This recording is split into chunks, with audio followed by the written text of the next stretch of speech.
Depuis plusieurs saisons, les fans français ont enfin leur Grand Prix national, le Grand Prix de France qui se déroule au Castellet chaque année pendant l'été. En 2018, la course est revenue au calendrier de la F1 après 10 ans d'absence, le circuit Paul Ricard prenant la relève de l'historique Manicourt. Un retour attendu à l'époque. Après tout, on compte depuis 10 ans un certain nombre de pilotes français en F1 qui rêvaient de pouvoir disputer une course dans leur pays. Seulement, quelques saisons plus tard, le Grand Prix de France est en fin de contrat et risque de ne pas être prolongé. S'il n'y a rien d'officiel pour le moment, c'est en tout cas ce qui se murmure dans plusieurs médias. Pierre Gasly et Esteban Ocon affichent évidemment leur déception face à cette nouvelle, ce dernier déclarant même qu'il n'est pas très optimiste pour l'année prochaine. Si l'on peut remettre en question l'intérêt sportif du Castellet, on peut quand même s'apercevoir que la plupart des pilotes du plateau ont leur Grand Prix national, à quelques exceptions près. Pour plein de raisons, ce serait extrêmement dommage de voir ce Grand Prix disparaître, la France étant un vrai pays de course automobile, avec une tradition importante en Formule 1 et dans le sport auto en général. Mais pourquoi Liberty Media, les détenteurs des droits de la F1, cherchent-ils à supprimer le Grand Prix de France du calendrier ? Il y a des enjeux sportifs, mais bien entendu aussi économiques qui entrent en compte. Je vais vous expliquer tout ça dans un instant, en commençant par parler des enjeux sportifs pour Liberty Media. Et rappelle-toi, si tu valides ce genre de vidéo, abonne-toi pour ne pas rater les prochaines et soutenir la chaîne. Allez, on est parti. Posons les bases. On va jouer à un jeu. Si je vous dis le Grand Prix le plus soporifique du calendrier, quel est celui qui vous vient en tête ? Vous allez sûrement me dire Monaco, Barcelone, Abu Dhabi ou Sochi, mais je suis sûr que quelques-uns d'entre vous ont également en tête le Grand Prix de France. Parce qu'il faut le dire, cet événement bénéficie d'une image de Grand Prix ennuyeux, moins intéressant que d'autres courses du calendrier. Bon déjà, je pense que ce n'est pas vrai. Le Castellet peut produire des courses intéressantes. J'ai personnellement bien aimé l'édition de l'an dernier et la bataille stratégique pour la victoire, remportée par Max Verstappen. Toutes les courses ne peuvent pas être comme le Grand Prix d'Azerbaïdjan 2021 ou Allemagne 2019. En fait, le Grand Prix de France soulève une question fondamentale. Est-ce que la Formule 1 est un sport de divertissement ou un sport d'excellence mécanique ? Cette course est l'exemple parfait de ce qu'est l'excellence technique en F1. Il suffit de regarder les deux précédentes éditions pour comprendre pourquoi. En 2021, Red Bull ne devait pas gagner sur ce tracé, qui convenait davantage aux Mercedes, et pourtant, ils ont développé leur monoplace d'une telle manière qu'ils ont réussi à trouver ce petit truc pour prendre l'avantage sur Mercedes et remporter ce Grand Prix. En 2019, Mercedes a très largement dominé le Grand Prix. Pole position pour notre ami Lewis, Valtteri 2ème, et P1 et P2 en course. Un week-end parfait. Mercedes était intouchable, tout simplement parce que leur voiture convenait merveilleusement bien au circuit et qu'ils ont choisi la bonne configuration pour jouer la victoire. Du point de vue d'un spectateur, clairement, ce genre de course n'est pas intéressante. Quand une équipe est ultra dominante comme ça et ne rencontre aucune adversité, effectivement, ça pose des questions. En plus de ça, il y a eu par le passé peu d'opportunités de dépassement, cela étant dû à la nature même du circuit qui comporte beaucoup de longs virages et c'est compliqué de rester proche des voitures devant. Alors des évolutions ont été apportées au circuit l'année dernière, mais il semblerait que ça ne soit toujours pas au goût de Liberty Media, qui on le sait, privilégie des nouveaux tracés. Jeddah, Miami, Las Vegas offrent des perspectives sportives plus intéressantes à leurs yeux. Finalement, le Grand Prix de France se retrouve dans la même situation que Monaco et Spa, toute proportion gardée bien évidemment. Ce sont des pays qui ont une histoire, un lien avec la Formule 1 et qui souffrent tous les trois de la stratégie de Liberty Media. Le plus en danger, bien sûr, c'est le Grand Prix de France. Si le circuit Paul Ricard est excellent pour tout ce qui est test et essai en tout genre, il n'a pas la personnalité de la plupart des circuits européens actuels. Monza, Imola et Spa, pour ne citer qu'eux, ont une histoire plus riche que le Paul Ricard et d'autre part, ils offrent sur le papier plus de garanties sportives. Si l'on fait le bilan depuis 2018, le retour du Grand Prix de France au calendrier n'a pas suscité une énorme ferveur sur la scène internationale. Paul Ricard n'a ni le prestige de Monaco, ni la folie de Spa, et si un Grand Prix venait à sauter pour alléger le calendrier, il se pourrait bien que ce soit celui-là. Le patron de la F1, Stefano Domenicali, a fait part de son envie d'accueillir davantage de Grands Prix dans le futur, et les candidats sont nombreux.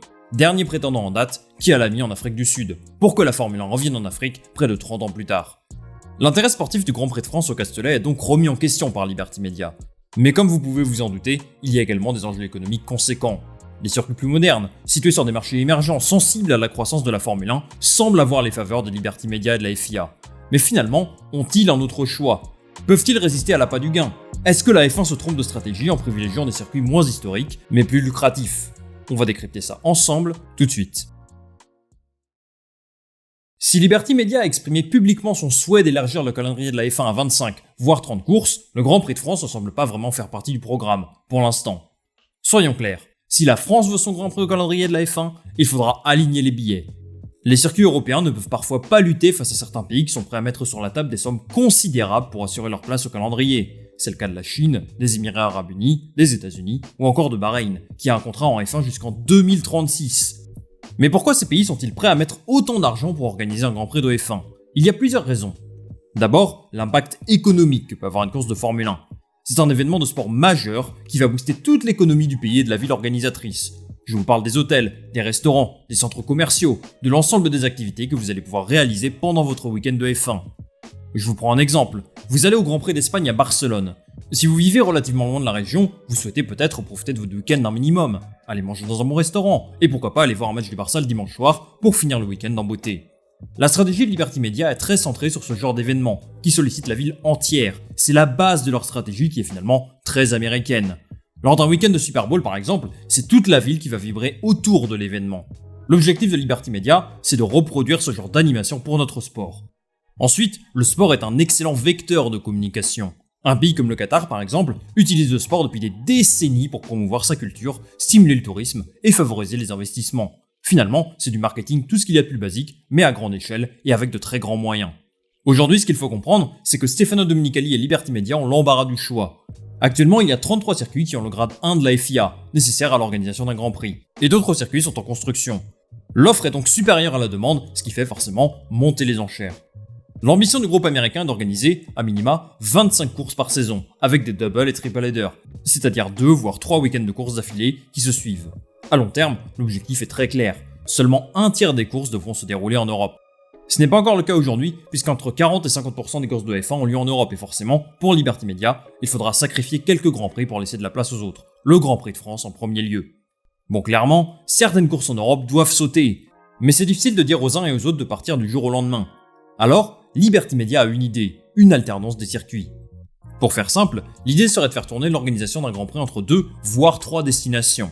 Par exemple, la France organiserait une course en 2023, mais laisserait son tour à l'Allemagne en 2024, puis reviendrait au calendrier en 2025, et ainsi de suite. Ce ne serait pas une première, ça s'est déjà produit auparavant avec par exemple le GP d'Allemagne qui a été partagé entre Hockenheim et le Nürburgring. On peut être d'accord ou pas avec ces stratégies, mais pour l'instant, c'est la solution envisagée par Liberty Media pour conserver un maximum de Grands Prix européens historiques au calendrier. Reste à déterminer avec quel pays la France pourrait s'allier pour conserver son Grand Prix national. Spa est évoqué, mais c'est tout de même peu probable. Monaco et Spa sont des circuits historiques, et Liberty Media a conscience de l'impact que pourrait avoir la décision de ne plus s'y rendre. Il devrait donc, selon toute vraisemblance, trouver un accord avec la F1 qui comporterait quelques billets en plus. On a fait le tour des enjeux économiques et sportifs, et je pense que vous comprenez maintenant pourquoi Liberty Media ne veut plus voir le Grand Prix de France au calendrier. Maintenant, j'ai envie de partager avec vous un avis plus personnel sur le sujet. Je précise qu'étant français, je suis forcément biaisé, mais je vais essayer d'être le plus neutre possible. Depuis son arrivée à la tête de la F1 en 2017, le plan de Liberty Media a toujours été le même. Faire de la Formule 1 un sport dynamique, rajeuni et présent sur des marchés en pleine croissance à fort potentiel. Le pari est réussi. La visibilité de la F1 a augmenté, de plus en plus de fans se rendent sur les circuits, et c'est largement profitable au sport. D'un point de vue organisateur, la stratégie qui consiste à favoriser des circuits qui apportent des garanties financières très élevées fait sens. Si l'objectif est de développer la Formule 1, de créer des innovations à la pointe de la technologie automobile et de s'implanter dans des nouveaux marchés, alors je comprends tout à fait le chemin que prend Liberty Media. En revanche, comprendre n'est pas forcément être en accord. Les ambitions commerciales et marketing de la marque semblent parfois prendre le dessus sur les valeurs et les traditions de la Formule 1. Oser remettre en question la présence de Spa et Monaco au calendrier est pour moi sacrément gonflé, même si évidemment c'est un stratagème pour qu'il soit mis sous pression et apporte des évolutions sportives et bien entendu financières. D'ailleurs attention, dans certains cas, la Formule 1 n'est pas la seule coupable, il y a d'autres parties concernées. Lorsque Liberty Media est arrivé à la tête de la F1 en 2017, il déclarait ceci: « Nous voulons préserver, protéger et améliorer la belle histoire de ce sport en libérant le potentiel de la F1, en plaçant nos fans au cœur d'un sport plus compétitif et plus passionnant. » Selon moi, Liberty Media a effectivement apporté des changements majeurs qui ont grandement amélioré la F1 et l'expérience des fans, il faut le reconnaître. Mais il ne faut pas oublier l'aspect tradition. À mon sens, un choix de circuit devrait aussi se faire par rapport aux écuries et aux pilotes présents sur la grille. Regardez par exemple la ferveur des fans néerlandais tellement heureux de voir leur champion dans leur pays, ou la passion des fans espagnols qui scandent le nom de Fernando Alonso depuis 20 ans. Est-ce que ce n'est pas ça aussi la Formule 1 ? Évidemment, il y a des objectifs marketing et commerciaux à respecter. Mais avec 2 pilotes français, une écurie française et une telle tradition automobile, je pense que le Grand Prix de France a sa place au calendrier. D'autres pays comme l'Allemagne sont d'ailleurs dans le même cas que nous.